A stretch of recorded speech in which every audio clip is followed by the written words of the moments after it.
Hello. We are.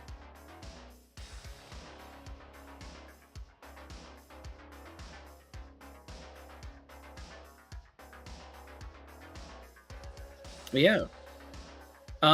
Kind of interesting.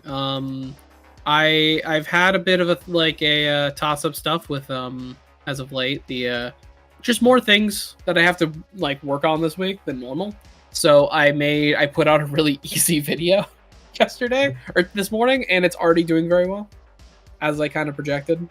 I talked about my absolute favorite character in 40k, Caiaphas Cain, the hero of the Imperium, and yeah, it's doing very well. I really like talking about him because he is like Caiaphas Cain is the thing that really pulled me into Warhammer. It's a really fun look at like the entire universe throughout his whole book series. So yeah, I was it was very fun because I didn't have to really write a script. I can gush about Caiaphas with like the drop of a hat. That I think he's one of the best written characters in 40k. He's very interesting with how human he is, which is something you don't get a lot.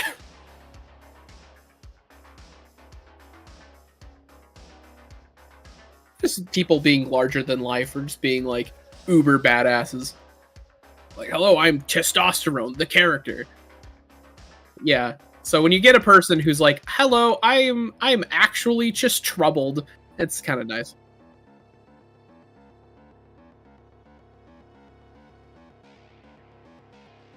Yeah. It was real nice. And then I have a lot bigger of a video coming Monday. That's gonna I have a lot more like editing stuff I have to throw in there. It's gonna take more time.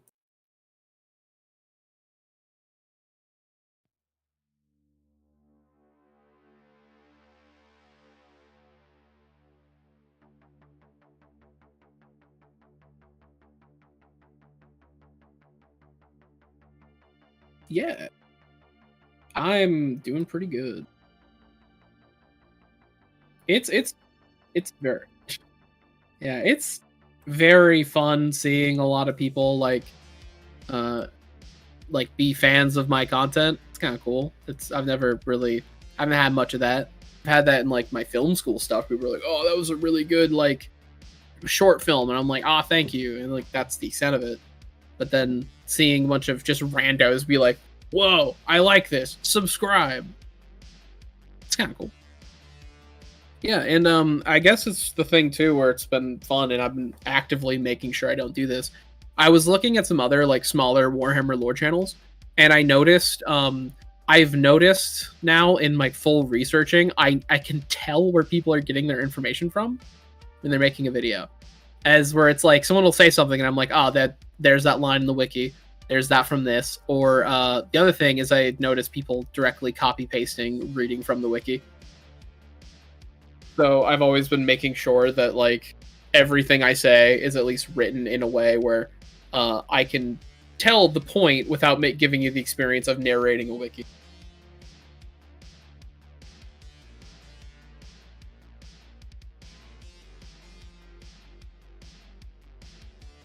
Yeah,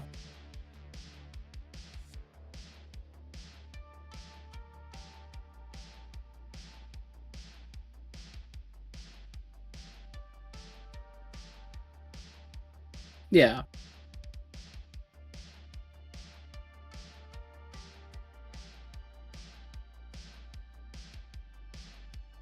yeah, and it's the vibe I always want to bring is like and it's been pointed out a lot of times, which I'm always delighted that it's working. Is the vibe of asking a friend or some guy at like your local game store, hey, what is the deal about such and such character? Who is this faction? Like that kind of thing. I want it to be that very casual. Someone's just chatting and telling you about fun stuff. It's like I actually, funnily enough, my roommate, where I got into Warhammer with like all my roommates. My like one of my old roommates, good old Corwin. Um, we were like chatting, and he mentioned like he was watching some of my videos, and he was like, "Yeah, at first I was like, I clicked it because it was you. You're my friend. I'm going to support you." But then also just he like I found myself just listening, and he was saying like it just feels like those all those conversations we have like Saturday mornings, just like all in like the living room, just talking about Warhammer lore for like hours. It was like the same deal, just in video form. It's like that's exactly what I want. I want the vibe where you can just like come in, tune in, just like enjoy a little like short thing.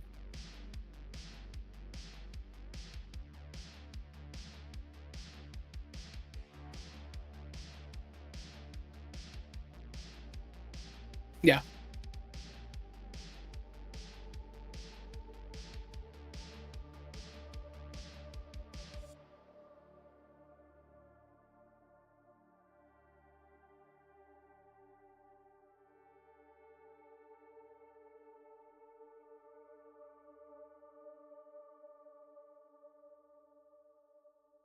It's very cool. Like the world books are like the world books from Pathfinder are the only world books I've ever given a shit about. Fair. Fair. I will I have not read the world book. I've skimmed it. I skimmed the world book, but like primarily because I like oh, you're muted, good sir. Damn. I can hear me though. Just me, stream. How's it going? I didn't even notice. I didn't either. Wow, I usually been doing this check. for like 7 minutes now, and I've been muted the whole time. Hey, it's fine. You've been asking me about Warhammer YouTube, so that's true. You've been talking the most. Good chat. Good job.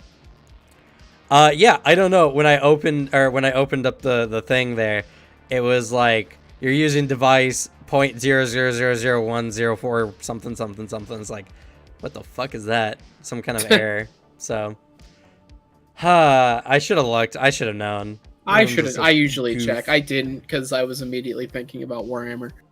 Thank you, Dead Phoenix. Thank you, Cash. Good shit. That's what we want from a chat. Honestly, other than just hyping up Alex's channel, I've just been going, yep, yeah, the whole time. Yep. So didn't miss much. Other than that, just saying like Anima has good world books, but I personally have not read them. I've read the Pathfinder one, like the Mwangi Expanse source book. Fucking slaps. So good. That's a great book. Damn, Paizo. I've never been so hyped for dragons as much as I've been for reading all the Cloud Dragon stuff. The one we encountered was fucking awesome. It was like, that was a really cool encounter. Yeah, it was very interesting, and like the ironic, yeah, I guess ironic would be the right word, connection they have with the dwarves in the setting, because they're actually very closely tied to the dwarves, where in like Tolkien-esque lore stuff, dwarves and dragons have always had this conflict because they're both greedy for gold. Yeah. Yes.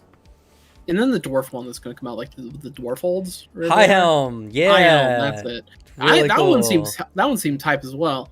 I like dwarf lore. I need to learn about Galarian dwarves because I do like. I'm going to be playing one at some point. Yeah, the Three Kings Mountains is where the dwarves mostly lie, and the High Helm is going to be a very exciting book. I want to learn more about Ustalav, honestly. Ustalav seems cool. Everything I hear about it, and every time we've encountered it. Where all the Tesla magic is, it's got the Bavarian style, like vampire werewolf lore, and it's smack dab right in the territory with all the undead and the Whispering Tyrant and all that. So exactly. But yeah, the confirmed next campaign I'm in on stream. I'm gonna be playing a dwarf, like a dwarf inventor. Ooh, so I'm gonna be playing the Pathfinder version of Magnus. Ooh, that'll be fun. Because we're gonna bring back Magnus and Audrey for one of these games. That'll be good. I'm excited for that. Then just tailored to Galarian and for a longer actual more serious campaign. Instead of like Adventure League, where they're just like, hello, I'm a dwarf. Hello, I'm an elf. And we're also doing a fun thing where we're both going to take shared ancestry. I'm going to get an elf ancestry feat. He's going to get a dwarf ancestry feat. That'll be fun. So I'm going to be a dwarf that can move like 30, 35 feet. Like 30, 35 feet in heavy armor. And then he's going to pick like some dwarven resilience feat. That sounds like a lot of fun. That sounds really cool. It seems really cool. And Adventure is a pretty interesting class, I'm not gonna lie. It's surprisingly really kind of fun. It's I when I played mine for like essentially like a one shot or like a short campaign, like 5 sessions or something. Like the mobility you can actually have with the class and just the damage you can output by exploding your weapon on people and all kinds of stuff mixed in with, you know, bonus archetype definitely makes Inventor feel really good as well. Oh, 100%. The rules. Paladins are cool, unless they're Pathfinder ones, but Paladins are cool. So that's fair. Well, you know, speaking outside of like classes and what they can do, I actually do find the Paladin like archetype interesting in games and stories. The like whenever it comes up, it's like, ooh, I kind of want to do that because I always like the idea of being like a heavy armor fighter who has good support abilities and yeah, is kind of like it's good to feel like a character who is a good melee combatant but offers a lot more than that. And also I like supporty things, so the ability to heal, protect people, give buffs, all that kind of stuff is really cool. That was fair. I think the archetype paladin, like the get behind me like fighter, is really fun. Like the heavy armor, shield, like sword and board. I prefer the paladin type of the because I think paladins can really easily serve as like fun tanks, but like the type of tank that's like the no, you're fighting me here. If you leave me alone, I'm going to get free hits and kill you. You have to deal with it. Like where it's the I like tanks that are the threat, and that like they don't have any abilities to do it. It's just if the enemy is intelligent, they should be targeted, because like otherwise you'll be taken out quickly. That's my type of tank. Yeah. I mean, it's always one of those things, and like I completely understand people's desire for like the tanks having aggro abilities and such like that, to force enemies to attack them. But I really enjoy when a game makes the tank a tank for the reason that they are doing something that the enemy wants to stop as quickly as possible, and then they're the hardest person to kill. Yeah. For 5e paladins, a lot of the time it's killing the enemy. Like, I don't want to die. I gotta get rid of this guy quick. Yeah. Champion in Pathfinder is interesting because they're annoying on the battlefield. Yeah. They're mitigating damage just by being there. And so it's like the enemy has to choose between hitting someone squishy and having that damage reduced to almost nothing, or trying to hit the champion. Yeah, it's also I will say I think one of the disconnects that I have is I think it's the difference of the paladin archetype that at the end breaks it down. Like the Pathfinder one, I feel like lands a lot more of your typical paladin character, like the stuff you see in like older tabletop stuff, typical fantasy, like that. Yeah, that holy warrior who's like giving out utility stuff, like that kind of deal. And then the 5e one leans, in some of the subclasses do this more, the holy avenging angel type, where it's like the wrath of your god, where I think that's cooler. I'm more into that. I agree. That's why I'm really hoping they bring out Inquisitor. I would 100% play Inquisitor if they hop them in to 2e. I would love that. Inquisitor, I think, could be a class of its own, because the whole marking targets, you know, with what was the ability? Was it just mark? I can't remember. It was. I played I was playing an Inquisitor in Wrath of the Righteous, and I was like, this is just what I wanted champion to be. It's very good. Though I will say the I think soft control and punch mechanics are where it's at for defender tank role. Dish out penalties, put down difficult terrain, toss around conditions. I think that's a phenomenal tank, and I would love them on the field. I don't think I'd ever play one, but I always love that type of play style. That's super. I like seeing it. I don't like doing it. Yeah.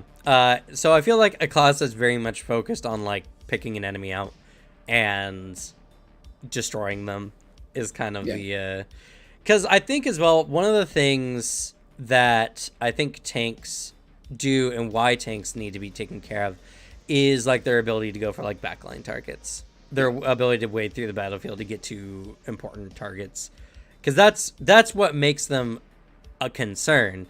That's like they're going after the squishies. The squishies are trying to deal with them and are not attacking your team. Smart enemies might focus on the tanks to prevent them from getting like their healers down or whatever. Like, Yeah. I think that's what actually a tank should be. Though I do understand the playstyle like enjoyment of playing the character who's sitting there tanking all the blows while their enemies are trying, or while their allies are trying to deal with everything. I like that style as well. But I definitely think like the Juggernaut style, like this is a guy you don't want roaming free on the battlefield because he'll take down all your strongest like backliners if you let him, is kind of where it really shines. That's fair.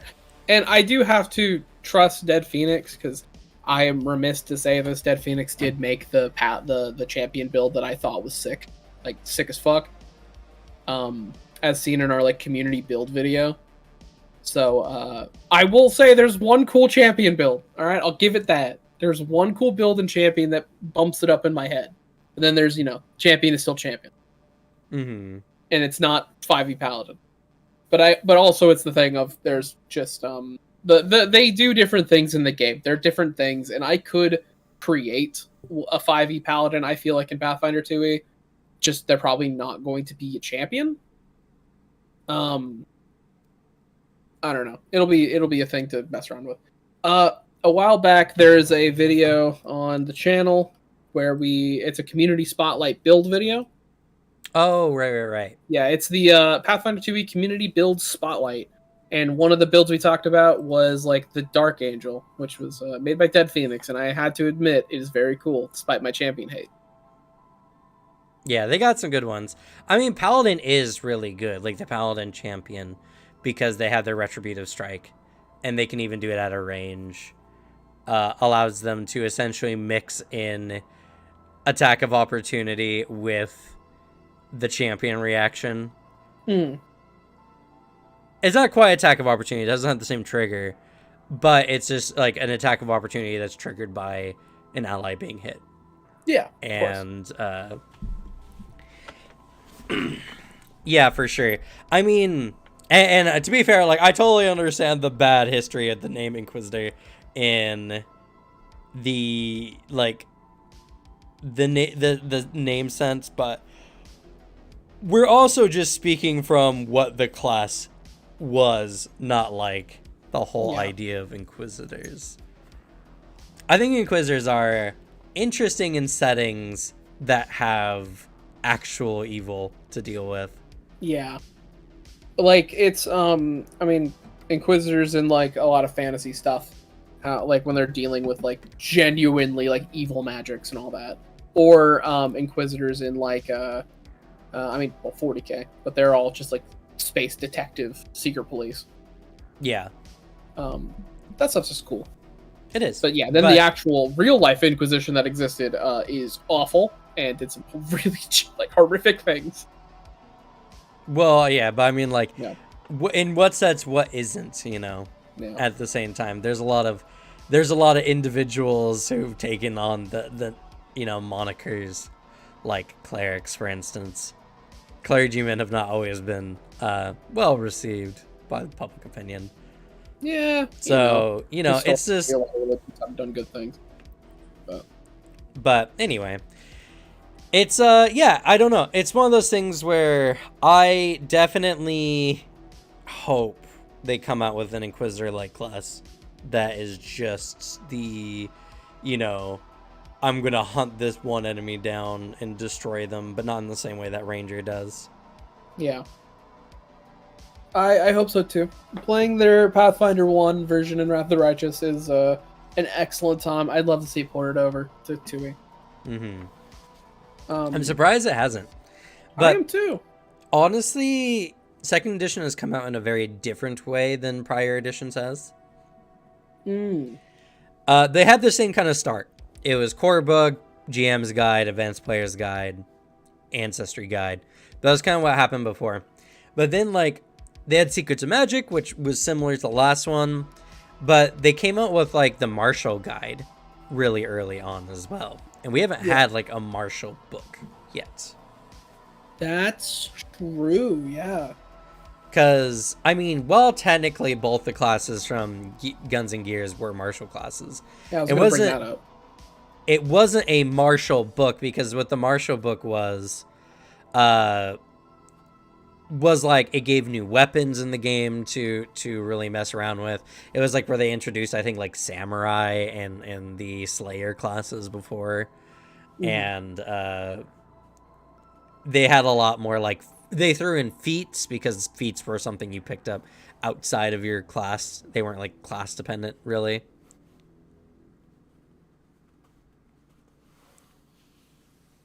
It's just one of those things where I'm very surprised that they haven't. Slayer came out. Oh, I'm not 100% sure. In any regard, you know, I'm very sad they haven't come out with like a Marshall book yet. I hope they do soon. Me too. I hope we get. I mean, I imagine. I mean, after Kineticus comes out, the idea of that might pop up? Because I feel like, isn't Kineticus confirmed going to be the next class? But that's still a ways off. And yeah, like I understand Phoenix for sure. A lot of the things that Inquisitor did, like, wouldn't transfer over, but a lot of things would. I feel like plenty would be able to come over. It's just the game is just not as much about small bonuses anymore. So, or at the very least, it would be able to come over with, like, you know, different rules, but you can still fit the same vibe. Because it does. I mean, I also do agree the War Priest with the Bounty Hunter archetype would be able to fit that vibe a bit more. But, you know, it's not bit, but not really, because it's like closer, but it's not. War Priest is really not a martial class. It's just a caster class that has a little bit more martial thrown into it. Yeah. But I don't know. Like I in any regard, I hope they come out with something at the very least. I do too. We know the next big book is going to be Rage of Elements, which come out next summer sometime. Before that, they're going to have Treasure Vault come out, which is going to be really huge, because that's just going to beef up the overall items in the game, kind of like Grand Bazaar did. Yeah. I suppose on the Champion then, either way. I mean, Champion I think fits a little bit more, yeah, but I'm still very excited to see, and I mean, like, still they have so much coming out. Not only that, but the recent book, the Gunslinger, or not the Gunslinger, it's a Gunslinger way that came out that mixes the like gun blades in with gunslingers, has come out for the Firebrands book, I believe. I would not know. Look at that. And that one I'm very stoked for. It's an Impossible Lands. Oh, I thought I saw someone mention about Firebrands. Well, even better. Triggerbrand, that is in the Impossible Lands. That's what it is. It's from Alkenstar. Okay. Nice. I mean, Gunslingers in general are pretty much from Duncan's Hole or Alkenstar. So, but yeah, it's I don't know. It's very exciting to see more stuff kind of like that. Yeah, same actually. I really need to start bugging Paizo to review some of their materials so I can get more for free. I really should, but like my content load is very specific. I wish I could have gotten into Dark Archive. Yeah, that would have helped a lot. You always got that whenever the next big book comes out, you'll be ready. Rage Elements, I definitely am gonna hop on that. When does Rage Elements come out, if it's confirmed? Next summer. Oh. And then might have another book before then. And then I might get into Treasure Vault as well. They haven't put out a call for people to look into Treasure Vault, but I would like to do that one as well. Just, covering all the archetypes as I do, and also doing class builds and classes. Like, I'm very focused on a lot of the player-facing content. So it's hard for me to get into the books like The Impossible Lands, because it's just like, okay, I want to look into this book to like look into some stuff, but there's only a few things that kind of match what the channel is providing. This one is more player focused than DM focused. And so, there's definitely just certain kind of books that I think will fit the channel a lot better. Dark Archive was definitely one of them. Oh gosh. That was a great all the work I put in during Dark Archive. But I'm also looking into doing some more tier list videos. I got another tier list video coming out either tomorrow or the next day. We'll see how the editing goes. Hell yeah. And I'm gonna be looking into weapon runes and picking out my top 5 favorite weapon runes. Nice. There's some good ones. I wasn't sure if I wanted to do one just on weapon runes, but there's a lot of weapon runes, actually. There are a whole lot. There are a ton, and it can be really hard to make the choices on what weapon runes. Completely true.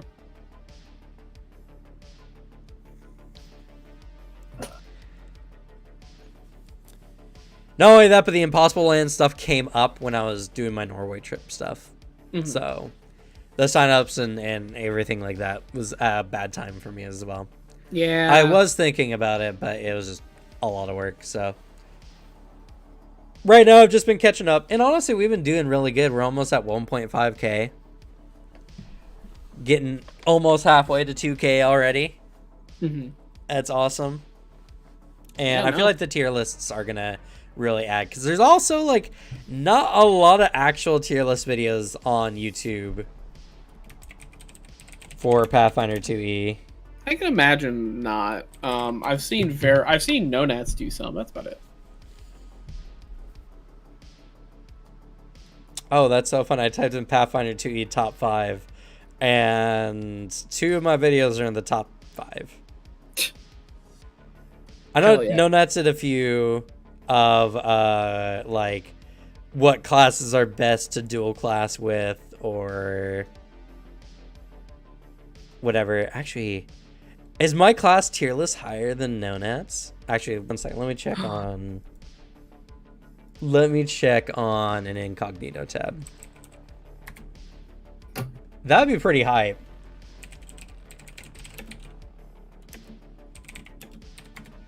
Even though his video definitely got more views.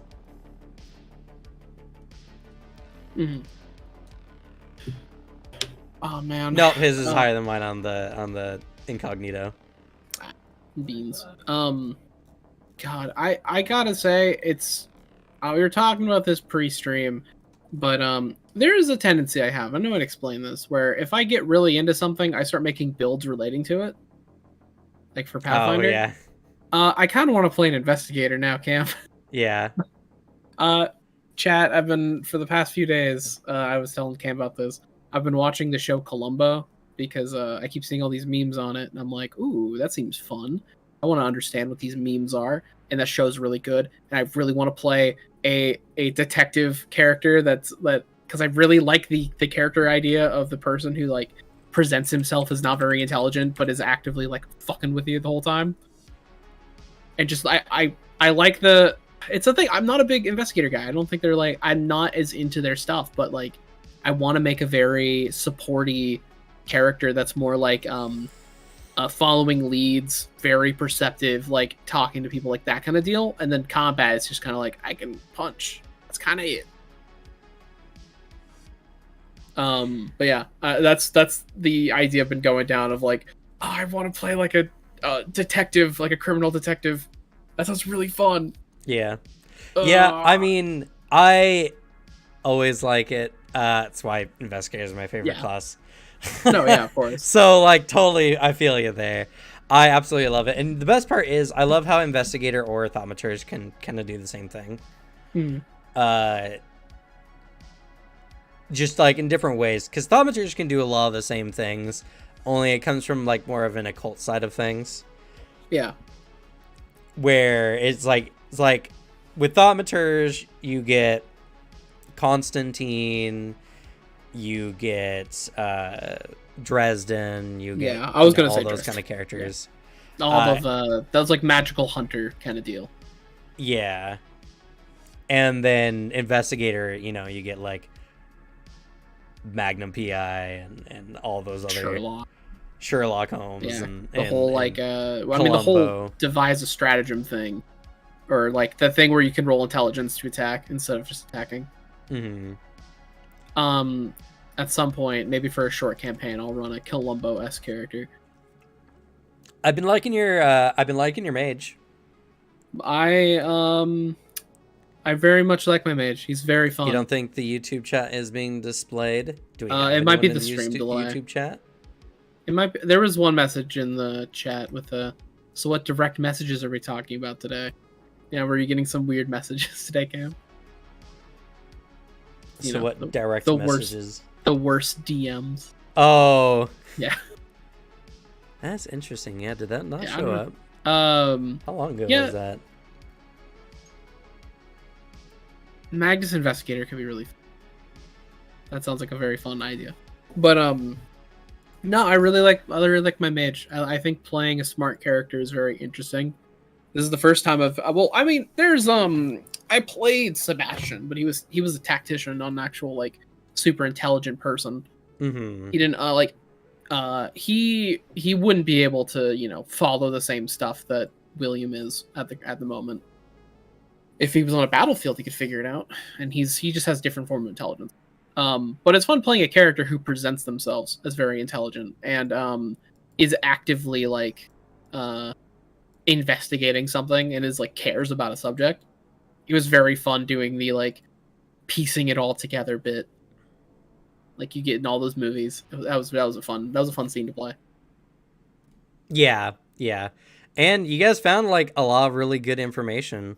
I got all of those recall knowledges. That was so cool. Oh man, what a fun! I'm already into this character. Good. I definitely think it was. Oh, did I just remove the whole chat? Dang. Yeah, you did. Chat can't read themselves. Oh no. I was just looking at the settings because I don't know why the YouTube stuff isn't coming through. Let's see weird. Here. Test. Yeah. We got Twitch stuff. The Great Mouse Detective in 5e. Hell yeah. Detective characters are always fun. I like smart characters. Yeah, and also like I was just looking through some of the class feats for Investigator, and there's some really fun ones. Like I really like the That's Odd feat. Yeah. Walking into a room being like, suspicious. Or the solid lead stuff where you just keep pursuing like one big thing. Lie detector. All these feats where it's very, very fitting for this character because, you know, the whole Columbo. Just one more thing. Just one last question. Like that stuff. I'll just get out of your hair real quick. Oh, just one more thing. Love that shit. It's been Columbo and Warframe for the past 2 days. What I've been doing. Other than editing, of course.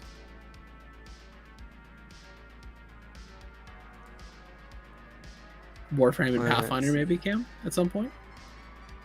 Maybe. I don't know if I could mimic the same thing, same feel, but I definitely could add Warframe-like abilities at the very least. Yeah, I want to play Mesa. With direct rules for Mesa Primes, like Mesa's all like, you know, the exact same feeling and use of it. Yeah, it would be bad. Well, regardless, I see you, Rylan, and I have the YouTube chat open over here. I don't know what's going on with that. It might be something I have to fiddle around with again. That's very unfortunate. But I'll get that fixed out. Yeah. But yeah, I don't know. I liked your character, and I mean, like the stuff you found out about like some of the machinations going behind, and I feel like it was also a good coming together of my explanation of things, and I feel like when I was starting to describe like how it all felt like a set of systems, like a balancing system in a way, things were starting to click with you that way with those hints. I'm relatively good when I'm like fully parsing out the information, because I was writing out what you were saying, so it'll just help translate. Like I have it in my notes of like all the information, but it also is just me improving. Like I can come to conclusions, I can break that down, I can make those assumptions. Because I had that assumption with like that, and then once you started piecing it together, I'm like, oh yeah, like I figured out early into your explanation, like, oh, this isn't a simple matter of flooding or draining the world. This is something deeper. There's something else going on here. Just what is it?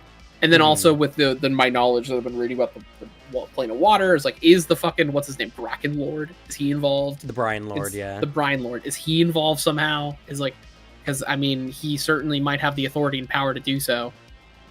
But we'll see. It was I was piecing together some dots, and then it was being filled in more and more and more.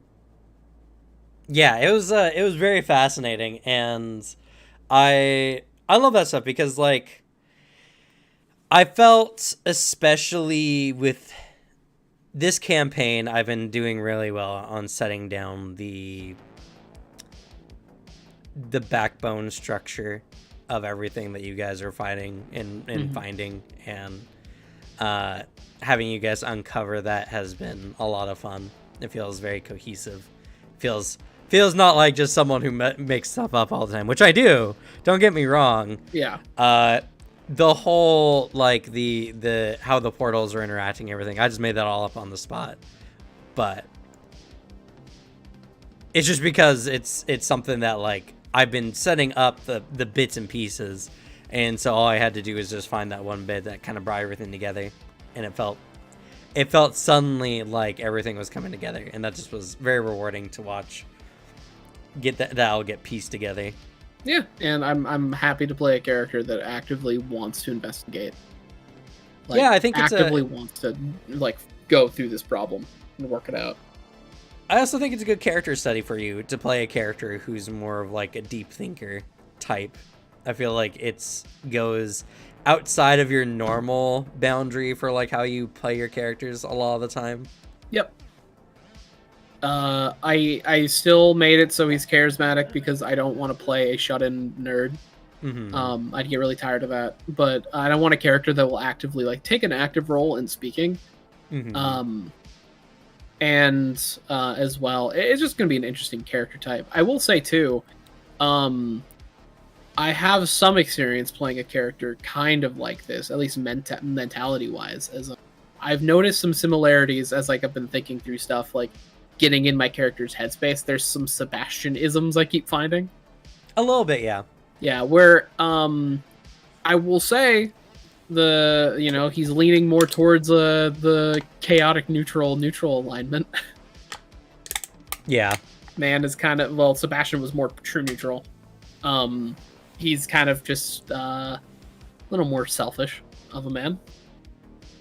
Not malicious, not full evil wizard, just, compromised morals wizard. I think that's kind of like an intellectual pursuit, is the willingness to dive into unsavory things. Yeah, so... and I have some machinations and like schemes that I've been already trying to hatch together. Some party and like internal party stuff and some like greater stuff with the story, as William has not fully communicated his entire goals with his whole curse maelstrom abolish shit, and like what he plans to do once he actually can find access to the plane of water. He has not fully divulged all of his like plans. He's got some other stuff. He told the party what they need to. Yeah, I can't wait to see. Yeah, definitely be interesting. Probably be a character arc that writes itself, which will be nice. That's the vibe I'm getting. It's very natural to play William. I mean, that's kind of how Nikos was. Nikos didn't really need his own character arc because he was just kind of going through it himself with all of his machinations and plans. And I don't see a projected character arc for William. I see, does his plans work or not, and how does he take it? Yeah, we'll just have to see. We I'll did have to- get. I'll learn a lot of that actually, because you might need to know some of the shit I'm going to be working on behind the scenes. I would appreciate that. Yes, it would make things easier. But yeah, we did get through over half an hour now, just kind of talking characters. Got chatting shit. So let's talk about terrible DMs, right? So dungeon masters, game masters, for all you snarky individuals out there. I wanted to talk specifically about just terrible DMs that, we may have come across, the chat may have come across, and just things we utterly hate that DMs do. I feel like having a nice session to just kind of like talk about all the things that GMs do. Doesn't even have to be like necessarily a bad DM, but something your DM did that you didn't like or whatever. Because while I don't have the most experience with terrible DMs, I have had some situations of dealing with some terrible DMs and like some one shots and other kind of small things. And not only that as well, but the internet is chock full of DM advice, and not all of it is good advice. There's a lot of channels out there. There's a lot of big channels out there that give out some pretty erroneous bits of information.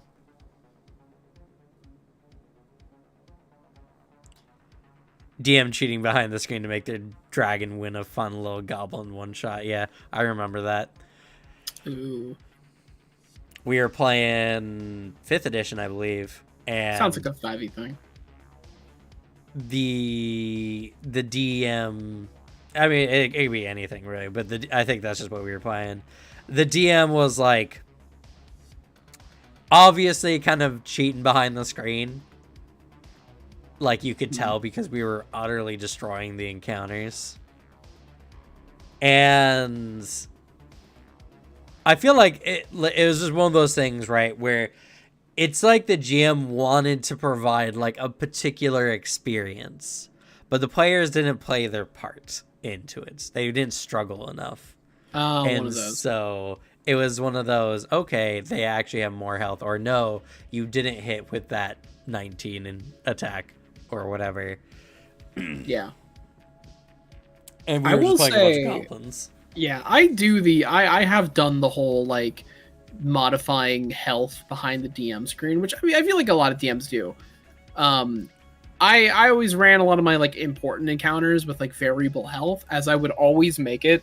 But the particular reason for it wasn't to like keep it alive for longer. It was I wanted the boss fight to ramp up like it was a real boss fight and a thing. So like there wasn't a turn where it was just demolish something.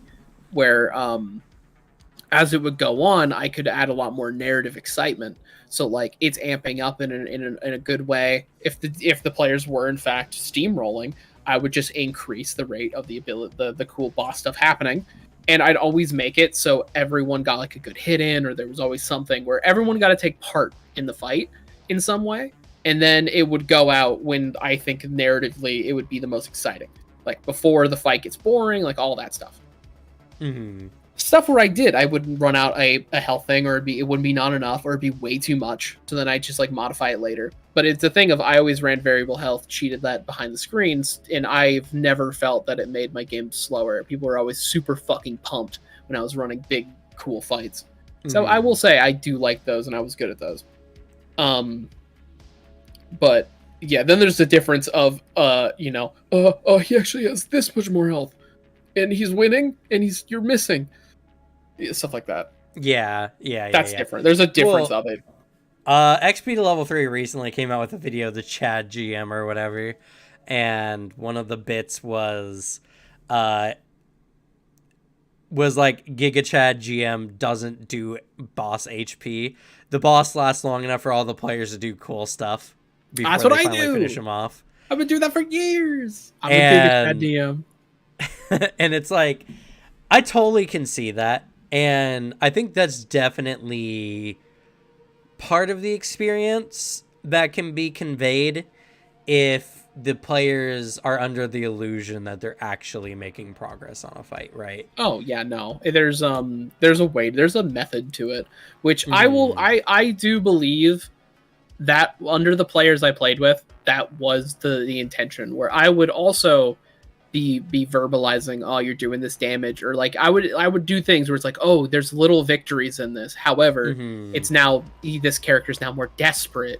Like it's the same deal with, I'd say, the Resident Evil 4 difficulty, like how it's handled in game, where RE4's difficulty is based off of your performance in game. The more you die, the easier things get and less aggressive some enemies get. The better you are, and the more time you go without dying, the harder things get, to like perfectly match out to be like your intended difficulty for the game, like what would be Mhm. perfect for you.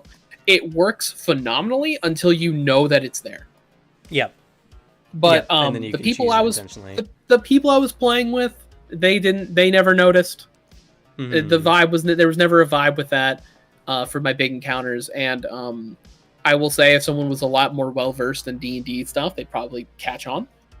However, I always had the stock argument of they're a custom thing I created. Mhm. Like, this isn't from the book or anything. I created this, so they'd be like, "Oh, okay, he's just modified it." It's like, he. They don't know. Right. However, Yeah. I do think with the right intentions, that style works great. And I have a very, as we talked about in previous table talk, I have a very player centric DM style, where I at all points want to make sure my players feel like the coolest motherfuckers in the room, or Mhm. they are fully living out the like cool adventurer style. And I want them to succeed. I want them to do fun stuff. I want them to do things they want to do. I don't give a shit how well my things do. It's there to provide fun. That's what I care about. Mhm. Rules be For game. sure. Yeah, and I think what separates a good DM from a bad DM in general is GM's intent running the game is kind of all things. It's just like, yeah, cheating behind the screen if you're doing it in the player's like best interest can be good. I always think player interest. Players might have different opinions on that though. I definitely know some players who are just like, I don't like it when the GM cheats for us. It makes me feel like we were doing bad and they had to cheat for us, It makes them feel like they had to get a gimme, or and it's always a player to player thing and a GM to GM thing. That's why I think, like, objectively speaking, any tricks can work given the right circumstances. But as, like, Devin gave earlier, the GM cheating because our goblins were stomping too hard. Yeah. Was just That's we caught a DM off guard with our goblins, and rather than allowing us an easy victory and then posing like, but wait, there's a second form, or some other like fun twist to it. It was oh no. It was like, oh, now you're not doing as well. Now the players are getting punished because the DM wasn't prepped ahead of time for how it was handled. That's a lame one. Also, Cass, completely fucking agree. Rule of cool takes precedent over anything else. That is how I always ran my table. If you want to do something and you explain, like, the rule I had going into like tables was, all right, like, I will let you do things that are not 5e actions, because 5e actions and stuff is very restrictive, and turn economy and all that is really restrictive. That's just how it is in 5e. I wouldn't have done this in Pathfinder. But if you want to do something that's not just standard attacks, I will completely let you, but you need to tell me how you do it and why it would work. I need you to sell me on this thing happening. And it always got people more excited to do non-variable stuff. Because, yeah, I will let you do this thing that could possibly insta-kill an enemy. However, it might take a turn or two. They might put you in danger. You will have to make some skill checks, stuff like that. Like, you have other options in the environment, because I fully want my players at any point in the environments I create are always, they're always interactable. Like, you're not just in an empty room. You're in a full location. Utilize a location for your advantage. And as well, I will say, one other thing I did for fudging.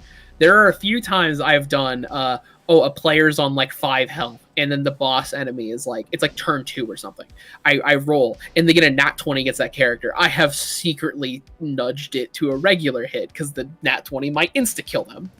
Or like stuff like that, where I'm like, I am not looking to kill them, because that's not the game we're playing. The games I was in were very like, I'm not trying to kill them. It was fun with friends kind of deal. Different narrative weights we were juggling. Or alternatively, the other move I did is the pity advantage. There are times if like someone's rolling like dog shit the entire session, there'll be a time where I'm like, just roll that again. Just do that one more time. Just roll that again. Because we're here to have fun as friends. I'm not trying to like actually kill them or run a war game or something. Fair. But we are talking about bad DMs today. Yes, we are. Not just all the good things we've done. So that's fair. I like Devin's other point he made, because that one, I know that story. I know that story.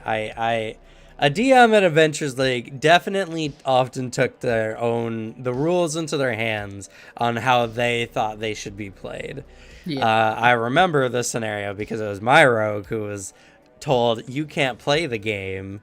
You get to basic attack and do nothing else, because we were in a boss's lair, and in D&D 5th edition, bosses cannot be surprised in their lair. That's a mechanic that was mostly intentionally designed to stop a boss from getting like a major hit against them in the beginning of the combat. And because of how 5th edition is overall balanced, you can't necessarily give bosses a ton of HP because of how much they can output in comparison. Yeah. So bosses had relatively like 3 to 5 turns worth of HP. So players get an extra turn on the boss to do damage. It way swings the fight in the player's actions. Yeah, legendary actions are also another reason why bosses can't have just a ton of HP. So there is this thing of we were playing, and rogues get the ability to attack an enemy if the enemy is like flat-footed or whatever, right? Or an ally is adjacent to them. Is just what it is. And the GM was like, nope, sorry, you can't surprise a boss in their lair. And like, that's not what sneak attack does, And this is the same guy who came to me, and he's just like, yeah, what I like to do with my cleric character is I just like to have the character go and cast light on like the enemy's nose, and I let the GM set the difficulty to whatever, but when I do so, they're just blinded by the light. They can't see anymore, and it's just like, yeah, that's not how light works. No, it's not how light works, and it's not even technically a blinding light by definition. So this GM a lot of times took the rules into their own hands on what they thought like the written or like the practical application of certain abilities, spells, whatever was. And yeah, it's always terrible when GMs take the rules into their own hand and in a way that's not very fun for the players. Same GM. Also, I remember one of the players came out and they're like, oh yeah, finally I can use these and use the beads that can make enemy trip on like this little thin walkway or whatever. And then the bestial enemies jumped across the gap to get past the ball bearings as well. Yeah, I did that. I had a lot of just weird items that I kept trying to use. And it's just like, yes, the unintelligent enemies just jumped over those ball bearings because obviously it is a threat. Yeah, I kept trying to use the ball bearings. I will say they never really worked except for whenever it was unconsequential, right, for the enemies. That's when the only time they worked was when it wouldn't be a detriment to the enemy. It was not the greatest DM. Like not that great. And let's see here, another one. An interesting case, Myriad here says, GM in their game last night used let the first chain lightning succeed on a target because on a success the chain lightning bounces or whatever. So the player didn't waste their turn even though the enemy had gotten a critical success. And it felt a little heavy-handed in the player's player before the GM revealed the enemies had an explode on death mechanic, kind of balancing it out, where the enemy they struck, well, they let them get hit, it also hit the player's back. I think like that seems equitable. Yeah, I think that's something like that is good. But it also, I think, it can be one of those things of like, the whole point of rolling dice, right, is you are playing a game that has inherent chance to make things happen. You know, it's failure and success need to be both a part of the story. You can't just be all winning all the time. And I think narrative things can come out of it. I think GMs letting their players break the rules for the sake of doing something cool can be great. But I feel like when it comes to cheating the dice in that way, especially, it's something that on a case-by-case basis kind of breaks the purpose of doing a narrative tabletop game in the first place. Remind me of the blinding light meme on Reddit a while back where a GM used blinding light since no one had blinding light vision. It's really dumb. Oh, yeah.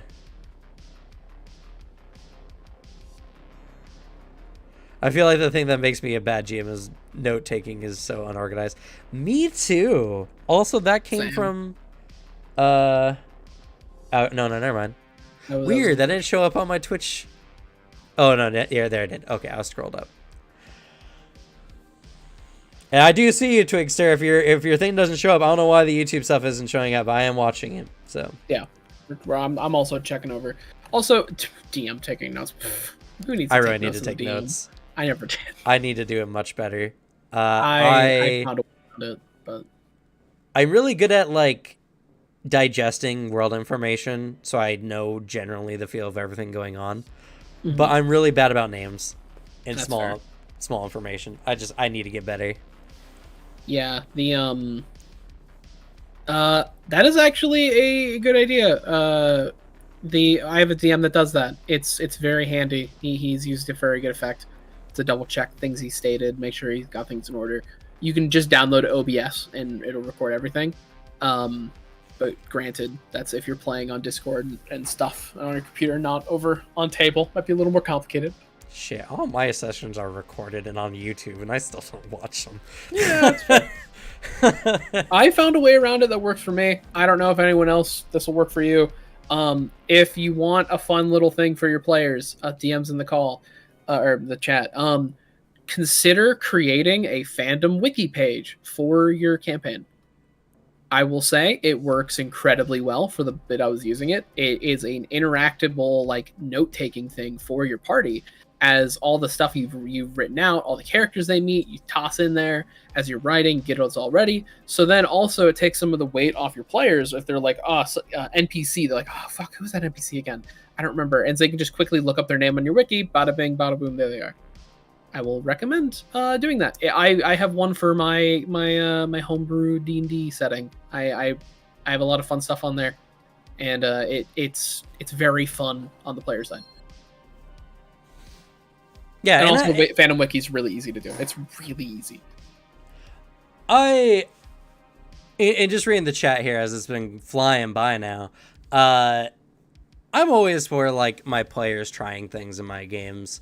I am a little bit more strict with things because I keep an eye out for things that set precedents for like further use. If the thing they're trying is something that they could just do any old time, it seems imprudent to allow it to happen. But there's a lot of times my players ask, can I do this? And I'll be like, yeah, sure, go ahead. I try to say yes as much as possible. But I definitely keep a tighter rein on things because I feel like if the player really wants to do something that is actually like a very fun idea, it needs to be rewarded the effort that went into it rather than just, like, oh, I thought this would be cool. And I don't know. It's just like I have to have my players have a little more effort into it, but I definitely do like it when my players are asking questions. And I never have a problem with anyone asking questions as long as they're not intentionally trying to abuse the game system in some way or intentionally trying to do something super cheesy that's meant to like completely bypass everything the encounter is supposed to be about, you know. If a players are like, oh, okay, can we do this and get around the encounter and it makes sense, then yeah, totally. I feel like that's something that's appropriate. But if it's just like a really cheesy way based on how something is written because it's a little vague or something, I feel like it breaks the intention of the game. Yeah. But there's definitely DMs that have done it worse, or GMs who do it and allow their players to do something, and then that player carries that terrible idea with them everywhere they go. I definitely had a player one time who had a GM who let them use mending on people's bones. And so he's just like, hey, you know, oh, they have a broken bone. Can I fix it with mending? And I was like, no, that's not how the spell works. I was like, my DM let me do it. I hate those GMs too. Yeah. It's so dumb because it's just like they argue. It's like, oh, but it's only like a fracture, like an inch wide in any direction. And it's like, well, yes, but no. That's just not how that works. That's fair. And for those of you in the chat that have shown some interest at wiki stuff, that is the wiki I made for when I was running my D&D game. This is like 2 sessions in that I made this thing, or I made it then ran 2 sessions of the campaign. Completely not going to be a thing anymore. I don't really care. That is an idea if you want to like get some overviews as well. I have my own little like rule changes and rule variants in that wiki, because there's some 5e rules that I hate and think can be kind of modified to be more like Pathfinder, as in potion prices. Yes. And the other thing I did was the leveling system that allows you to get more character feats and like stat increases. That, you know, horizontal leveling in 5e, ooh, crazy, right? But yeah, that's if you want to get an understanding of it, bear in mind it's not the best written. Some of it I wrote right after a session or something. But yeah, there you go. Have fun. You base that for your own stuff. It's a very useful tool, and I shout it out whenever I can. I have a lot of friends that I've pitched the fandom wiki stuff to, and they've completely taken it and have had excellent results.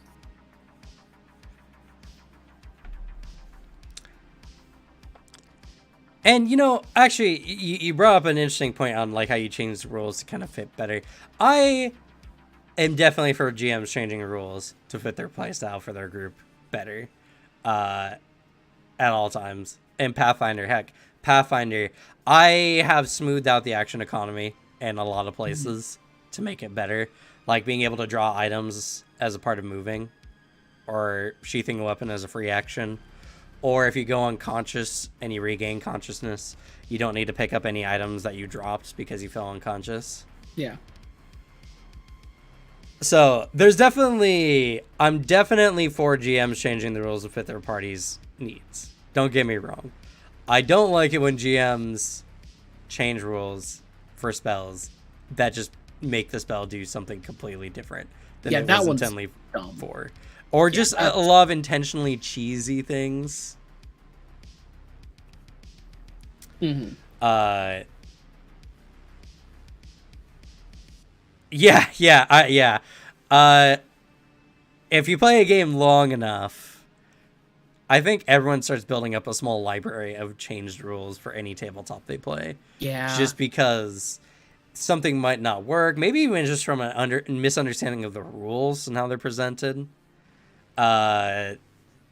Or, you know, just some small thing here or another. Heck, in a game I played for years, I still find out new rules sometimes. Like Anima, there's so many times it's just like, oh, that's a rule that's written in the books. Fuck. I didn't know this whole time. We've been doing it wrong, you know. Heck, even in Pathfinder, there's just small little bits of information that pass you by. Okay, but what about allowing a spell like Ray of Frost to freeze water? That depends. What is the effect of this, right? Because Ray of Frost is a cantrip, so you can use it infinitely. If it can do the same thing even in like a minute that a spell that costs a spell slot does, you know, then that cantrip essentially becomes better than that spell, you know, out of combat anyway. Things have to be taken into consideration because things are designed in a way with the intention of keeping them balanced. Yeah, it's there's stuff like that where it's if it was a larger spell, you could like a resource being spent, but if like the effect is I want to freeze like a drink, like a small thing, be like, I fucking sure, whatever. But if you're like, I want to freeze the lake or the river, it's like, oh, okay, listen. There's precedent being set for all of it, and then also the main game balancing thing of a bigger effect for no resource cost. If you want something big to happen, you're gonna have to spend a resource. That's just game design. Well, I think like the most common issue would be like someone wants to make a frozen path across a body of water. Yeah. And it's like, well, if you allow Ray of Frost to be able to do that, then you make spells like Water Walk or other similar freezing spells useless. So yeah, it's that's just the beast of it. And like, yeah, I really don't like that type of rule changing. The rule changing I prefer is, and also if you are doing any major rule changes, I feel like you should, or at least altering stuff, that always should be session 0 talk of like, this is what's being changed. Anyone have any concerns? Because for the wiki I sent earlier, the game I was running was very Witcher inspired. So one of the key rule differences was balancing 5e more about weaknesses and exploiting weaknesses and like doing all preparing for things where you couldn't charge into anything because like you shouldn't. So if the enemies had more weaknesses, but they also had more resistances to balance it out. There's a really good Z Bradshaw video that I base all this on. One small thing I did, which I think had some great effect, by the way, is I made zombies a genuine threat in 5e. As the zombies I ran, if they successfully hit you, for any time they successfully dealt damage, you had to make a DC 10 Strength, Dex, or Con save, like of your choice.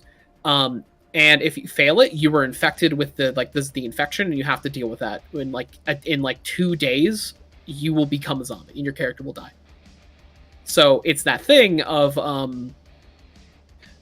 it changes how people interact with something. Because on the surface, one zombie hitting you, whatever, you can make a DC 10. Like 20 zombies hitting you, oh boy.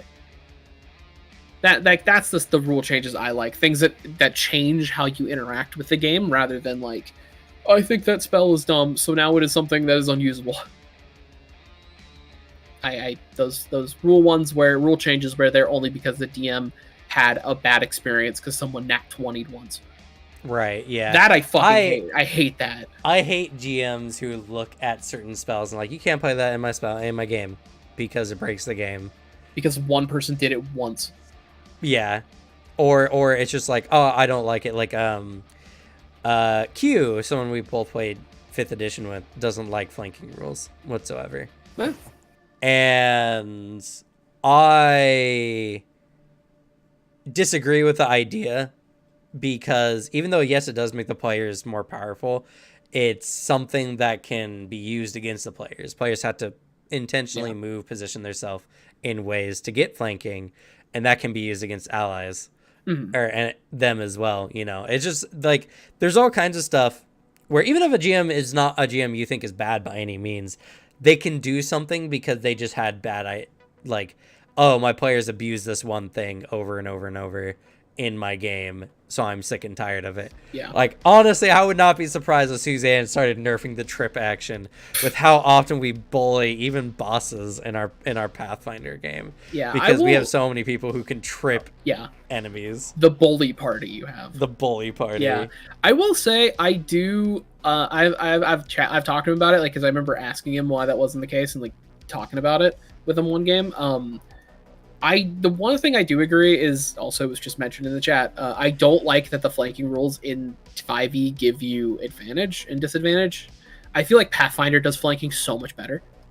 However, I will also say that the idea of flanking rules in Q's game for the level that I'm currently in a Friday game, I don't want that. I don't want flanking rules in that game.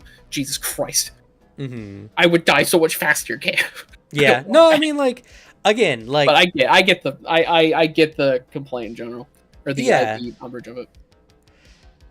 Like, to me, a GM is way more flexible with how the game runs than the players are. Yeah. Giving your players power by, or allowing your players to use the power that's already presented in the game, which technically flanking is not in the official rules of 5th edition, it is a variant rule. So, you know, he has every right to do it, but, you know, I disagree with the reasoning. Oh, yeah, no, it's fair. I run flanking rules personally. I like them, but it's never something I've actively missed in his games. But I do agree. I prefer flanking rules to be there than not.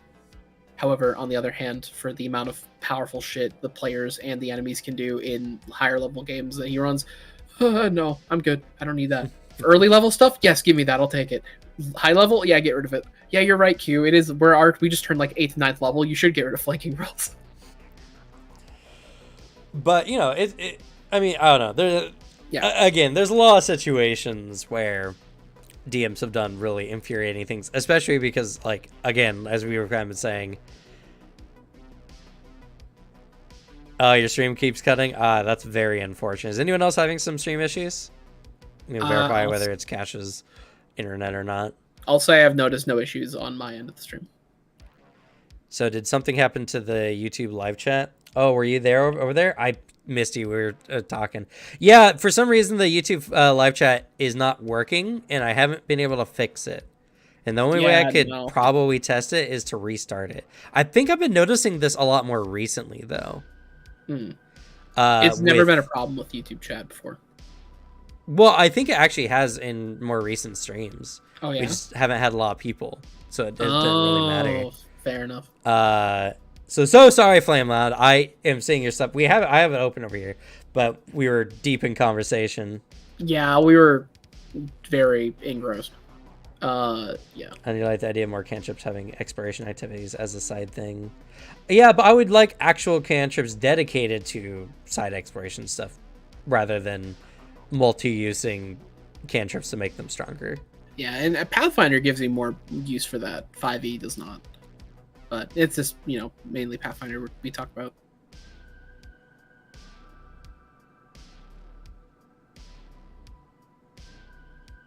Yeah, but yeah, sorry. Yeah, I don't know what the YouTube is. I might just have to like re-log into everything on my OBS here. Might.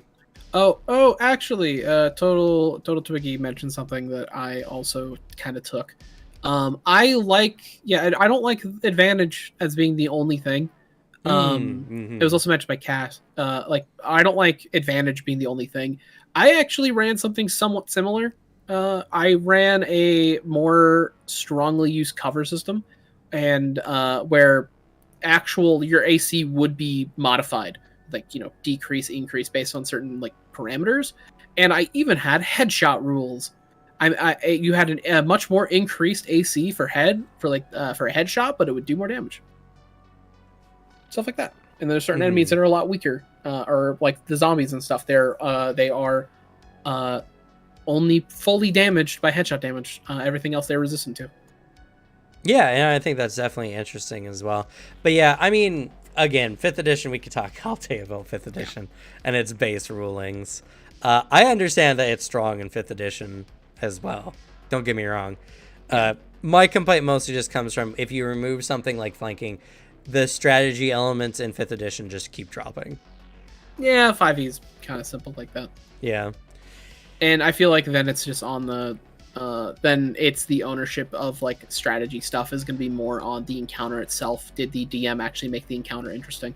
Yeah, which that allows you to be tactical. I don't like anything that gives GMs more work than they already have to do. Yeah. Fair. Because GMs have to do everything. Everything. We were running Riptide the other day, and I keep forgetting that Liberator Champion Step allows you to step if you're not like grappled or anything. Mm-hmm. And Slug was like messaging like, "Oh, did like Slug wasn't there." Slug called out, but they're kind of like backseat gaming their own character or the scenario in a sense. And I'm just like, it's not on me to like try to remember literally every rule in the game. it's okay. The unicorn didn't die. Whatever. Yeah, no, it's nothing. It was nothing that would have changed like the game. If it was a life or death situation, then like, oh, maybe I'll take a peek Yeah, at this. for sure. If a character's gonna die, like it when they're not here, but if it's like it's a summoned unicorn. It's a summoned unicorn. Who cares about a summoned unicorn? I'm not like very concerned about it. He'll just make a new one. Yeah.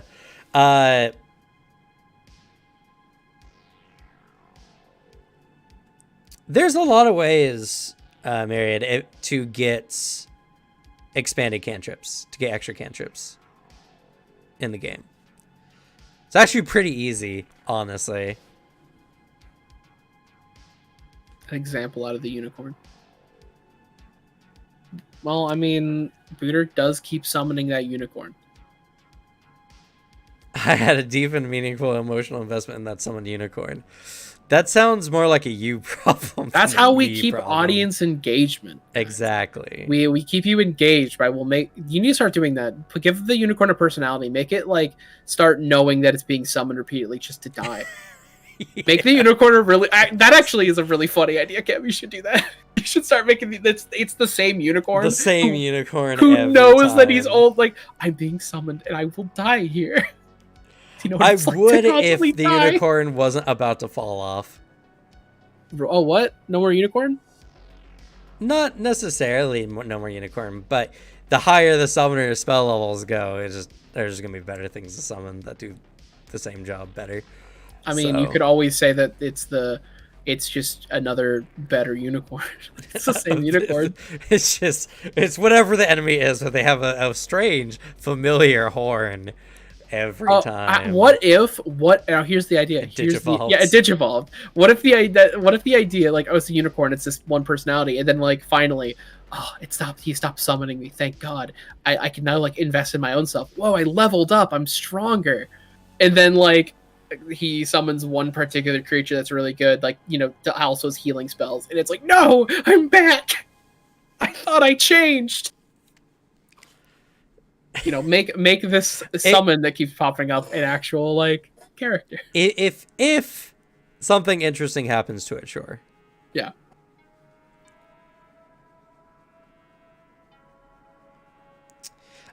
See, Flame Lab, though. The thing about that is, regardless of that, every time you summon a creature, you gain an extra action in the action economy and more HP. Even though they're not as accurate or powerful as players, and weaker than even the monsters you're fighting, used correctly, they are still a boon in combat. Not only that, but things like the unicorn gets healing spells. So, like, there's a lot of really good summoning spells. That unicorn has saved the party a few times. Also, yeah, great idea. Unicorn hires a Fey hit squad from the first world to go after the party because of the sprite. I mean, yeah, I definitely think that could be interesting. Don't get me wrong. If situations come up, I would definitely put into it. I'm definitely not someone who misses out on opportunity to make something interesting, but it's gotta be something. I gotta invest time. I'm already running a whole game. Yeah. Anyway, enough about this fucking unicorn show. No more unicorn. No more unicorn. You know what the worst type of DMs are there? The DMs that don't make the unicorn more complicated of a character on the fly. A great DM would make every single summon a fully fleshed out character with an intricate backstory. I agree, actually. I agree. I am not that GM. I could do a lot, but that's a little beyond me. Yeah, making a static, like, fully writing out the personality of every single summon you could possibly do. Like, and just in case. Yeah, yes, see, Devin, you made the unicorn a character. So good job. Good on you. Great DM. Yeah, Devin did make a unicorn a character, mostly because it kept getting summoned. Yeah, by wild magic. That was fucking hilarious. I love that. I love random encounters, like, over and over and over. You just keep getting it. Don't forget the incarnate spell. Yeah, I mean, like, yeah. Anyway, let's get off the fucking unicorn. Shit. god, being taken over by the unicorns. But yeah, I think I don't know. Anything? I'm genuinely curious. Thanks, Vizalim, for the sub. We appreciate you. Any encounters y'all have had with DMs, bad DMs, or just calls your DM made that really didn't sit well with you? Going back to GM changing rules, my player left because of a rule decision I made about the rest rules because they weren't, the way we interpreted it didn't make sense to them. I mean, What's that rest rule? I guess, yeah, what happens? I'm curious. If it's just it doesn't make sense, then I don't know what to say to people in a fantasy setting, you know. Things can make sense if you want them to. It's a world of magic. I see. If I'll take a power nap and heal all my wounds. I'm into that. I hate intricate rest rules, but that's just me. Like, I mean, like that's the one gripe I have about Anima is I don't like how long it takes to fucking heal something, because like it's just some point it just feels like tedium. I don't know. I see the value in making injuries more impactful, but at the same time, I also agree. If the whole point is just to punish your players for getting into fights, it's kind of a bad rule. Yeah. And it's just at the end of the day, it depends on the DM's using it, because a lot of rules like that I feel function rule wise exactly the same as like a long rest. Like functionally in game terms, sleeping for 8 hours does the same thing as resting and healing for a month. The difference is that you're now adding extra, like a punishment of like the waiting, and if we have time sensitive shit, because we got injured. There's no like functional rule change. You just added an extra bit of tedium and annoyance. That's all they did. That I don't like. It's it's definitely something that like that I think is one of the few situations I feel like the whole system needs to lean more into gaming than narrative, because it makes the game less fun if you're getting punished for fighting, and that's kind of like the whole reason why you play these games in a lot of ways, is to fight, because people love fighting. This is how it is, you know? Speaking of fighting, Myriad, funny thing that happened in our game, we encountered a hag and she crit failed against her witch's blindness spell, making her permanently blind. Now she's an antagonist to the party. Yeah, can be great. That's the fun of like tabletop, like stuff, like just things happening by pure chance that then is now a new story plot, like a new like plot beat, where now there's a hag who wants revenge because he's permanently blinded. Player got a deal for an early 4-hour rest with the effects of a long rest. They were under a time limit, suffered from multiple combat. The cleric was out of heal spells, they had little healing supplies, and they had like 8 more hours in game before they could do a long rest. Players, not player. Okay. So they left because they didn't want the short rests? Was that what it was?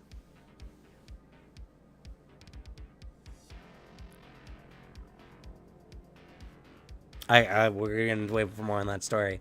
Yeah. But yeah, GMs. I'll agree. I do like some nuanced stuff that adds more complexity in ways I think are interesting. I like the pouch versus backpack rules. I do. It makes certain items more interesting and valid. I guess. I have a bit in my head. I just have things that I determine are tedium, where if it is where I feel like you're adding shoelacing to a game, like I don't like it. I just don't like the idea of having to act out things to be more realistic, that all they do is waste time. When you can just as easily hand wave. Like, I pull thing out of hammer space and now can do fun thing, rather than now I have to wait to do boring thing so I can maybe do fun thing. Because the thing is with that type of rule that I feel is in experiences I've had in like other rules that do things similarly, not just in Pathfinder and other games too, and other DMs, is by the time you're doing the boring thing that like that's realistic, the thing is changed, and now you can't even do the thing you were setting up for. Or now, like, you just your action was pointless, and now you've wasted 2 actions, like, or 2 turns. That's what I feel like it breaks down to in my head. So if I think a rule is tedious, I hate it, which is why I hate the pouch rules and backpack rules. I see the point. I see that it's balanced around that. I see that it adds value. I view it in my head as tedium. So I hate it. But see, the thing is, literally, the only complaint you had is it takes more effort to get something out of a backpack. Yes. I think, but I also think items up to a single bulk in your pouches. Yeah, I don't like the idea that I don't like the existence of it in general. I prefer. See, that's I think function. Completely erroneous. I don't know. I think the function of there's no practicality in which it actually interrupts anything. I feel like it can is the problem. What? In what way? Tell me. There could be situations where you want to grab a thing, and you're like, I have to rustle through this bag, and then this bag, and then this bag. Yeah, what thing? Tell me what 2 bulk thing you would have to pull out of a pocket. Like a quest item, like maybe it's the Meridian. Yeah, so you have to invent something in which the practicality doesn't. It just in game doesn't actually affect anything. Possibly, however, I just don't like the rule. I always run. Well, also to be fair, Alex, I never on run the YouTube. Do your job. Oh shit! Get out of here. Because I will say I agree with you in some regards. That's why I was so nearly floored because we were running a thing at PaizoCon. We were doing like the delves, which were like a one-shot dungeon battle room thing. And a player went down, and then I was shocked when everyone was like, "Oh yeah, you got to pick up all your stuff when you get back up," because I had changed that rule so early on, and it just doesn't even come to me anymore. I was just like, "Oh my god!" So now going down is not just punishing by getting a wounded level, but you're also got to spend actions or make the decision to not pick up your shield and only pick up your sword. And you have to stand up. So it's 2 actions just to get back into the combat if you're not going for your shield. That was just... gross. That's where I agree. Like, the whole idea of, like, the realism is like, oh, you gotta pick up your stuff and get up or whatever. Like, that completely makes going down suck more for your players, more than it already does inherently, just by the fact that like you get a wounded level. I would have definitely been really upset if you made us do that rule. I would have been fucking really unhappy. So that's a dumb rule. I hate that. Well, I also hate like sheathing weapons is an action as well. That's like dumb. My players swap weapons all the time. My rule change gets more out of the game because the players actually like can do more things because the action economy is not in the way. Exactly. So, I guess the cycle.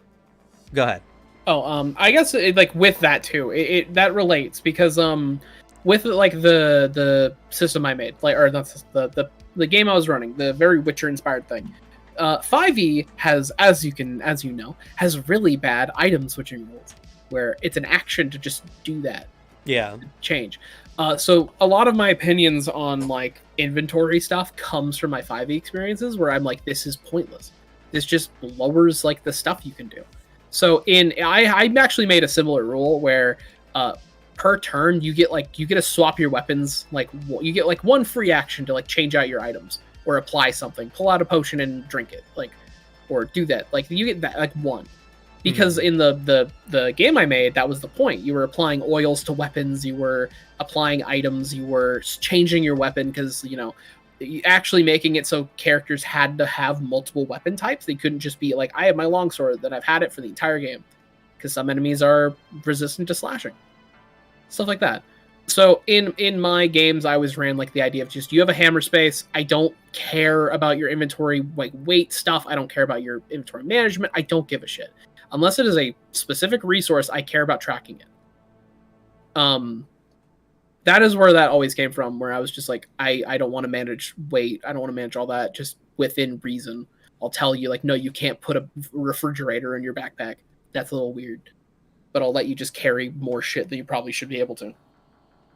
Yeah, I mean, I am also not a big fan of carry weight in most situations. I like Pathfinders because I feel like it's very easily like contextualized in a way that doesn't make it super tedious. But I will also, I guess, give the point that it becomes completely pointless once you get a bag of holding anyway. Yeah. So it's like, well, I like the rules in general, and it has other implementations other than just carry weight. Like if you're picking up an ally, for instance, to do stuff, how fast you would move or whatever. In the end, I feel like it doesn't... Actual carry weight, I don't think, is ever really like a good thing, because it just limits what your characters can pick, or it makes your players make decisions. Like, if you ever play like a survival game or anything, the thing you hate most is when you can't pick something up for whatever reason, and it never feels like your limited inventory ever adds to the game. You know, when you get that backpack upgrade, it's not like a rewarding thing. You're just like, oh god, thank you, now I don't have to suffer as much. You know, it's not like an achievement. But I guess to bring this all back around, I hate GMs who add rules to make things more insufferable of like just doing normal stuff. Like GMs who are overly particular about your rations. Yeah. Or in Age of Ashes, the first or second book, second book, you go to the Mwangi Expanse.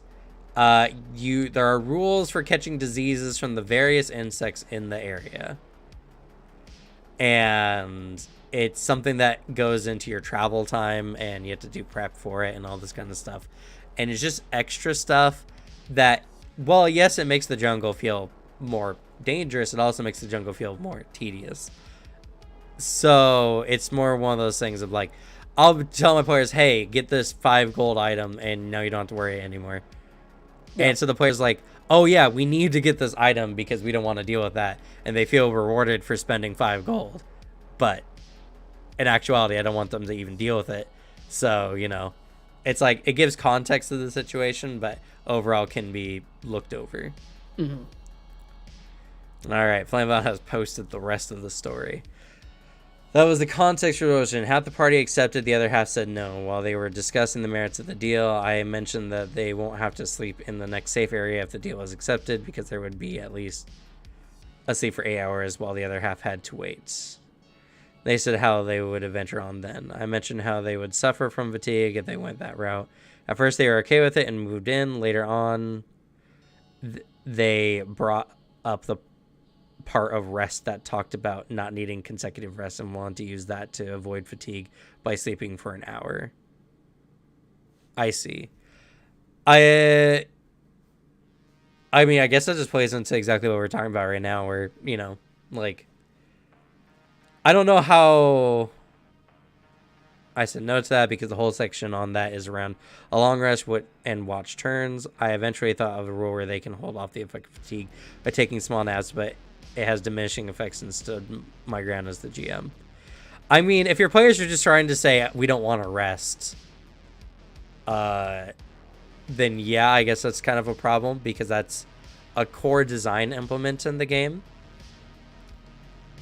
But I don't know. I think a lot of context. I don't have a lot to speak on of the situation. It does sound way more convoluted than taking a rest should be. So, I don't know.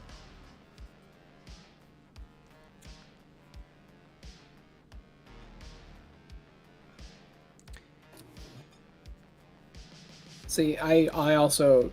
It depends on the thing, but, like, jungle's supposed to be tedious, like, lots of difficult terrain. Like, the idea of, like, getting diseases and all that and stuff, like, managing rations, yeah, sounds lame. That's boring. I mean, if that's the whole point... Yeah, sure. Like, the point of the game, if I'm supposed to like really play out this like survival simulator, cool. If I'm traveling to like this boss and I'm like level 9 and I'm like, we're really cool, and we're like, oh, mud, oh, I got a cold. That's lame. I don't care. I care about the story. I care about the monster that is like the stuff. You can just run encounters, do random encounter table stuff. I've had great success with random encounters in the jungle. Yeah, and to be fair, we're actively making sure we weren't getting fucking malaria and had to wear like mosquito nets. I'd be a lot more annoyed about that. Well, and the thing is, right, is how I would run it is if I wanted that to be a thing, I would just make that an encounter. Yeah. You guys roll an encounter. Oh, you spend the whole day fighting off insects like mosquitoes, and by the end of it, you all start not feeling good. Roll for me fort saves. Bam. Exactly. That's a better way to do it. It's no longer like, oh, is every day potentially mosquito day?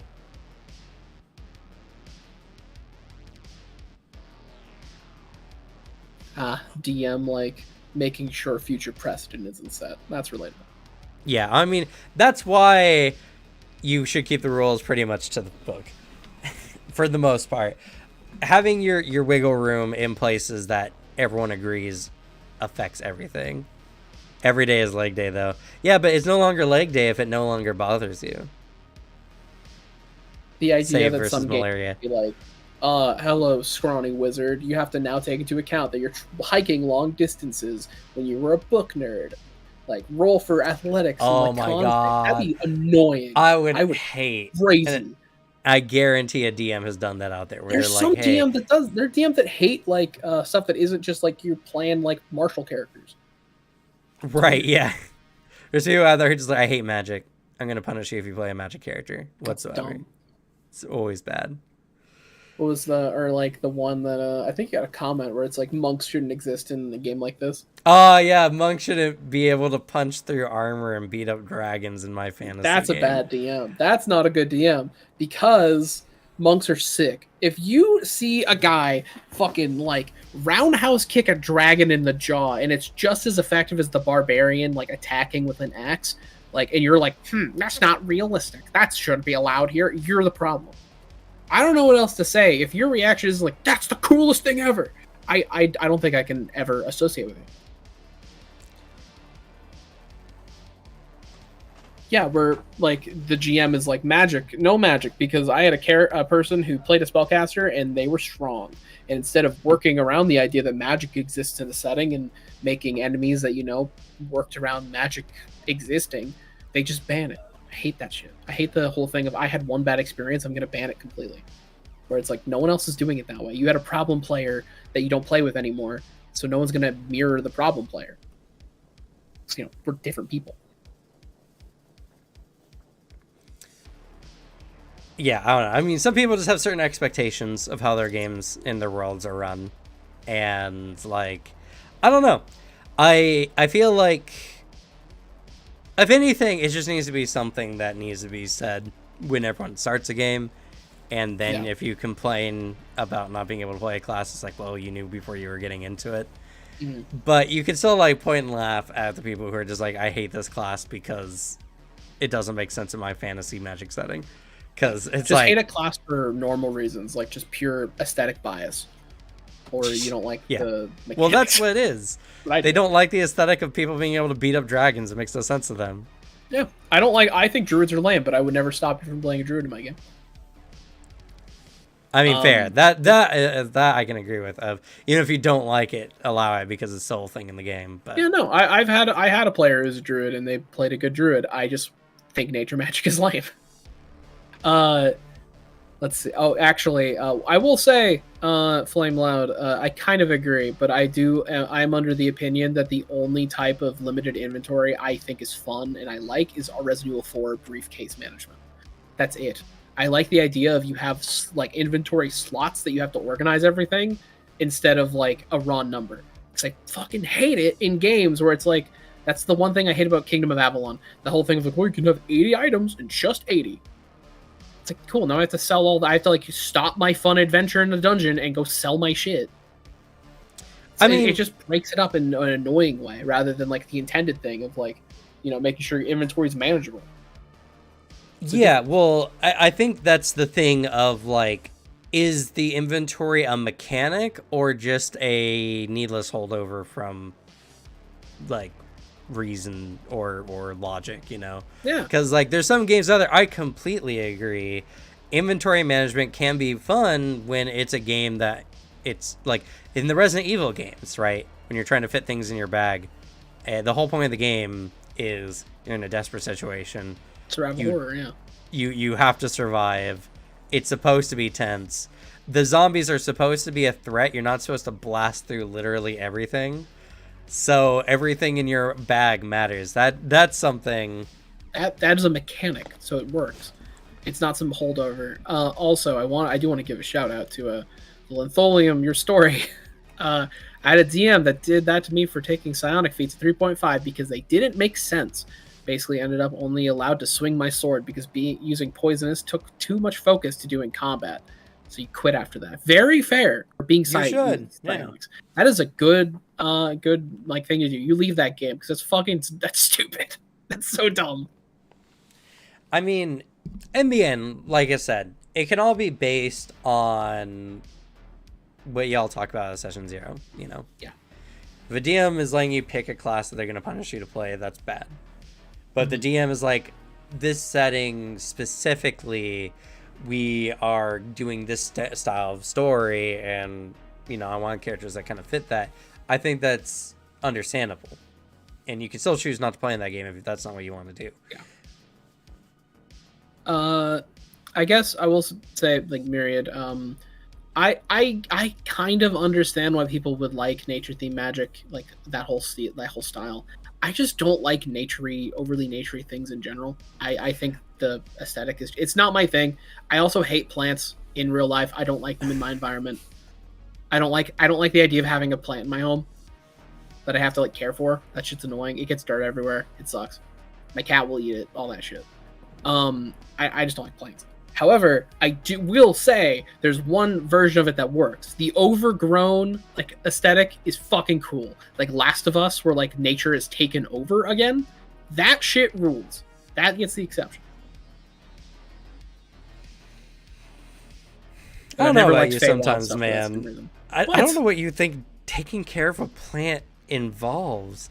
How does the plant just get dirt in your house? It doesn't do anything. It's a fucking plant. It's in dirt. There's dirt there, so you are inviting dirt in your home because you have to bring dirt in and you have to bring something in, and then it's a plant and I have to put it in a weird spot because my cat will eat it or knock it over, which can get more dirt in there later. Or alternatively, you could live with a roommate who has a fuck ton of plants, a plant obsession, but they never take care of any of them, so they all die in your home. That I can agree with. I can agree with someone who buys a ton of plants and then just lets them all die. That's ugly and disgusting. Yeah, or alternatively, you get a plant and you get upset because now you have to water it, so you start throwing the dirt all around, then you're upset that there's dirt in your home. I don't do that. No, it's just a very Alex thing. I don't know what to say. No. It's just completely illogical. Like, I don't like this thing because I decided I don't like it. Yes. Also, I don't like adding an extra step to my routine. I don't like it. Never mind. Plants are too much work, but cats are fine. Don't verbalize why I'm illogical here. That's not okay. You're correct, but fuck you.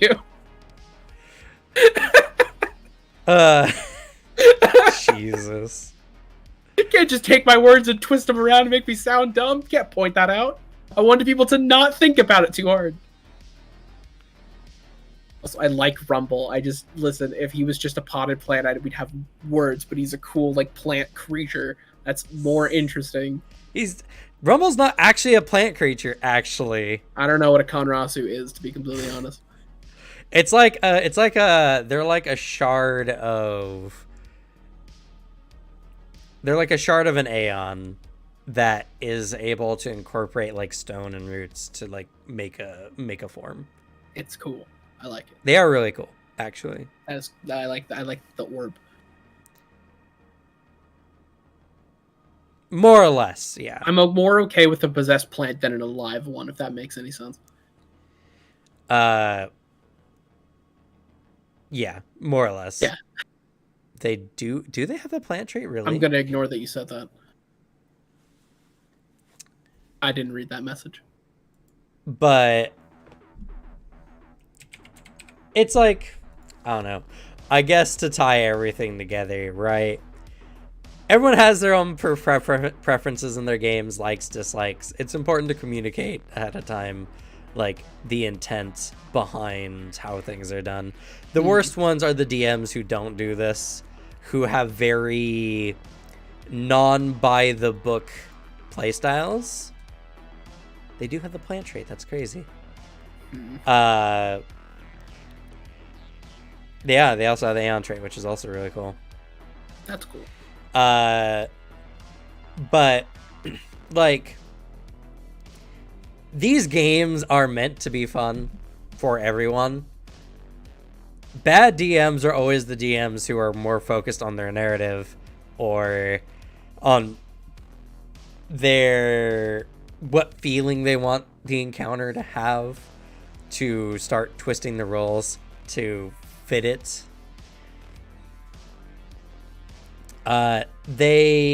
There's just a wide variety of situations where sometimes, yeah, I think this come up a lot in this conversation, changing the rules can work to further benefit your overall style, right? But it can also be done in the reverse, and sometimes at some tables one rule is okay where another one is not. Some people have an idea of how a game should be played versus like how it's actually played. I know there are people out there who would look at all the actions I've done, which is mostly just to make action economy feel better and smoother from the player perspective, and absolutely hate it. Hate it with a righteous fury. They'd be like, everything you've done here just removes all the realism from the game. You're just making it a video game off the floor. I wanna have to grab all my equipment and stand there to get smacked again. What are you talking about, Cam? I want that. Right. Weird. It seems kind of like it seems kind of obvious that anything that makes the player experience better should be okay. But like at the same time, it's just about what kind of experience you want to play. Funny enough, in our recent Bloodborne one-shot, rather than actually playing characters in the universe, y'all played as player characters from the video game, just in a tabletop setting, which was a twist great. I wasn't really expecting. I will say it was fun. I started it. I didn't mean it in the way everyone took it. However, I completely embraced it. I was just Bloodborne nerding out of like, I know the unique things you get from Aline the Crow. And then, the joke was like, a little one-off joke that only I know how to shake off my cape. Right. A little joke. And then everyone immediately took it like, okay, we're playing characters, we're just emoting at each other. I was like, all right, we're doing this now. That's hilarious. I'm pretty sure Slug is the first one. No, Slug was. Because I was gonna... Slug came down and did the point down emote, which is I shook off. No, I said I shook off cape, and then was like, "Hey, unique emote." Maybe. And I started that, but then because I remember being upset because I started that, and I was then setting up that a later joke I would point down once we beat the boss, and Slug stole it from me. Instead, we all pointed down at the boss. Holy shit! That was good. That was a really fun one shot. And yeah, people don't like how Puffin Force and Felix from Dingo Doodle's way of DMing. I don't know. I haven't actually seen any other games. I don't know how they DM. I don't know their style. Yeah, I don't watch much live play stuff at all. I've seen, or I've gotten some general kind of stuff from generally how they might run things, but I haven't actually seen it or seen any of the ways. But yeah, some people, some GMs are way more about okay, do whatever you want and I'll just give you DCs. Yeah. And while I think that's good in some respects, I think it has its hang-ups, which is if the players are able to kind of do whatever, it makes making character choices less beneficial. You know what I mean? guess then the only other concern is, does that come across to the players? Because I guess it's the thing of that decision to make a thing like that of I'll let you do whatever, and then limiting character decision. does it come across that way to the players? Because I will say, some players I've ran games for, they would have never thought that at all. They would have never made that connection.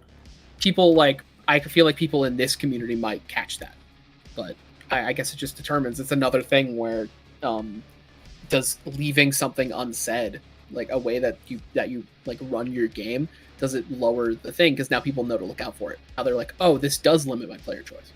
Yeah, well, and that also, I guess, comes across communication as a GM skill in general, and as a player skill, and at least how you receive things like criticisms of your ideas. Yeah. Because it's all very nuanced, and I would say that even people like me who have pretty decent communication skills can't completely convey to players like why some choices are the way they are, because some players are just not content with, well, I don't want to set a precedence for something that I feel like might be a negative thing in the future, because the player takes that as, it could be bad, but I can't think of a way right now why it could be bad. No, yeah, of course. It's all about, like, I guess, how things come across and all that. It's that teetering game, that thing of like a social thing where you're with people, and people are people at the end of the day. But yeah, hey, no, that was my rest rule situation. Yeah. Yeah. Well, exactly. I'm just saying the rules should have been changed. The rest rules are there for a reason. Overall game balance. Yeah. I don't know. It's because, like, I say the only DM I've ever seen that I really attach myself to, like the idea of like I really like their style and I think we have similarities, is Brenly Mulligan style. Where I completely love his style. His is my preferred. Like, if I was in a game by Brenly Mulligan, that might be one of my dream games. Because like I play games like him where he's very like, he has like, rule stuff where he doesn't let things go too crazy. But if you like watch Fantasy Hive, the amount of fucking times things happen that aren't how a thing works, and he just lets it happen because it's cool.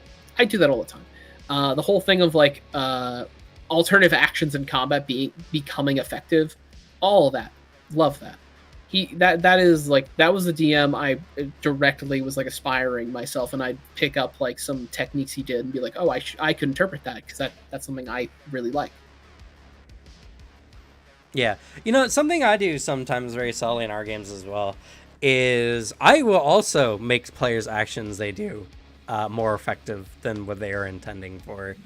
I'll look at a situation and I'll be like, okay, this would be really cool if this happened. So it's like a player misses with something, but it changes the scene in some way. Yeah. Their bolt goes off, but like it knocks a chandelier down and now there's a fire roaring. Or,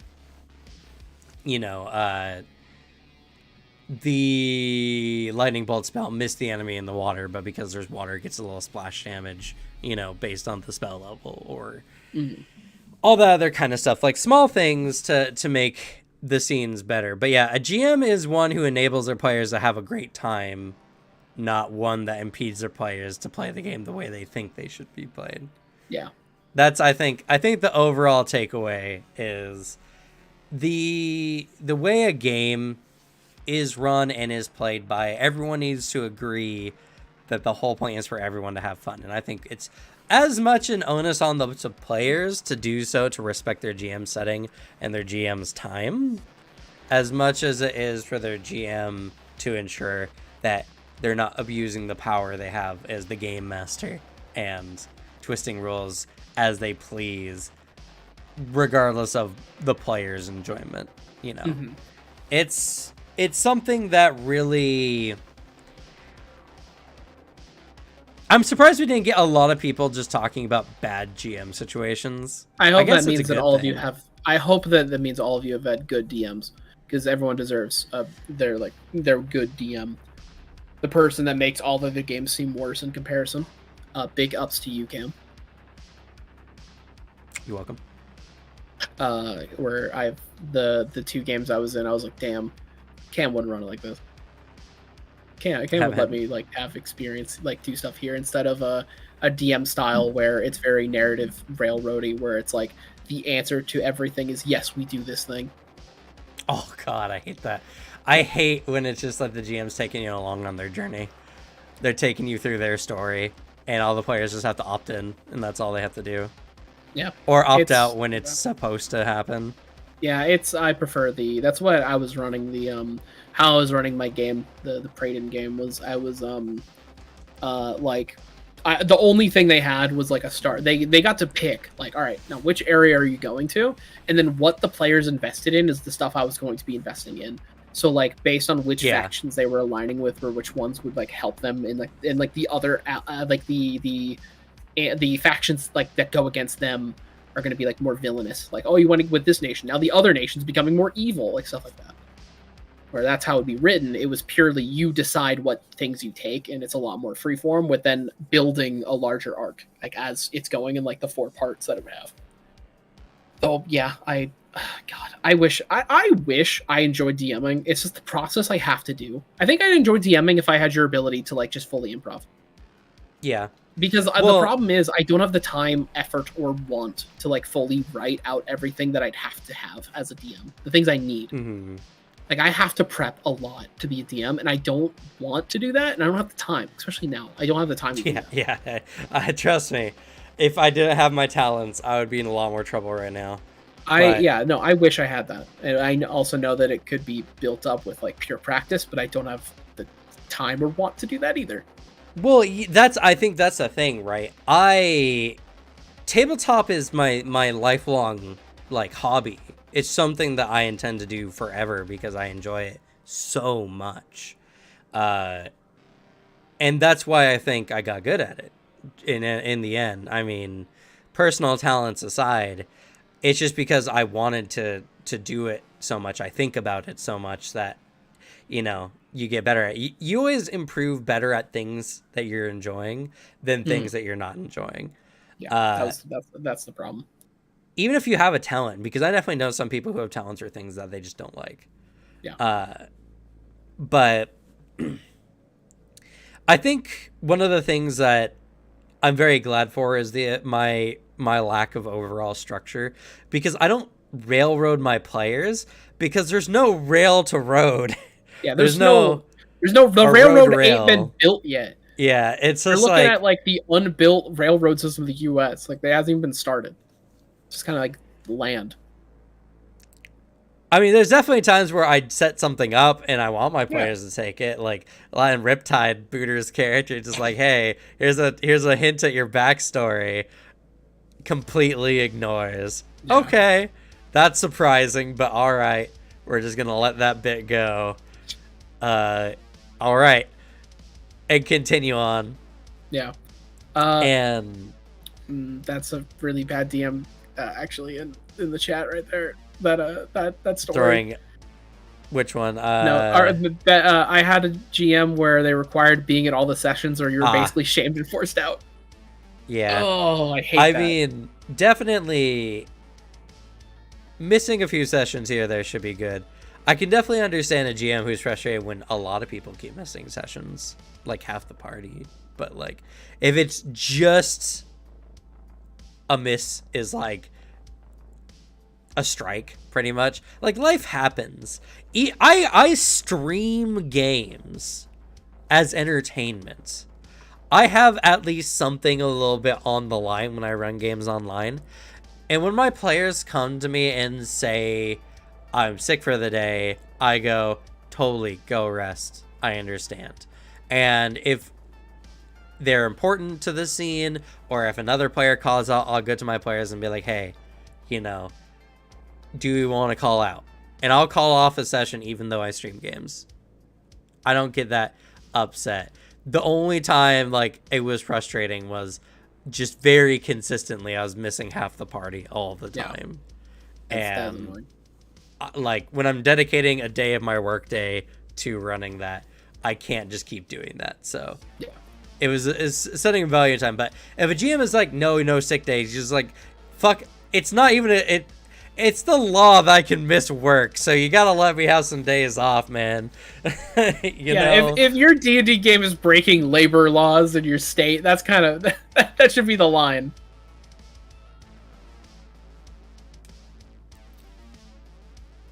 Yeah, I would say that's a bad DM trait, even though the person might not themselves be a bad DM.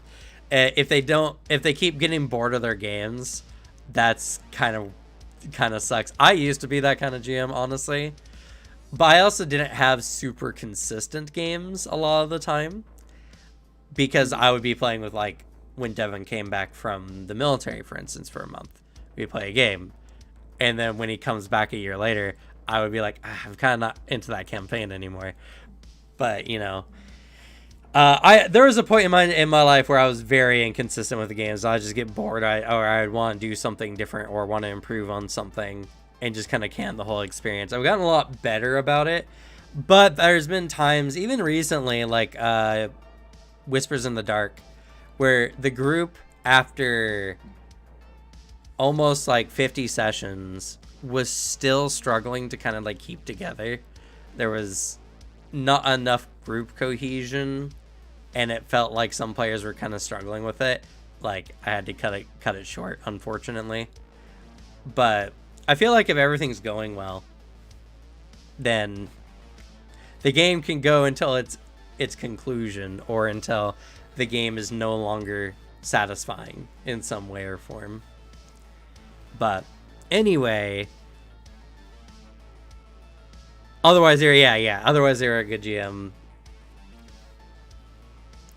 I mean, that's good. That sucks when you have a really good DM who's also just very anal about attendance. It's the worst, because life happens.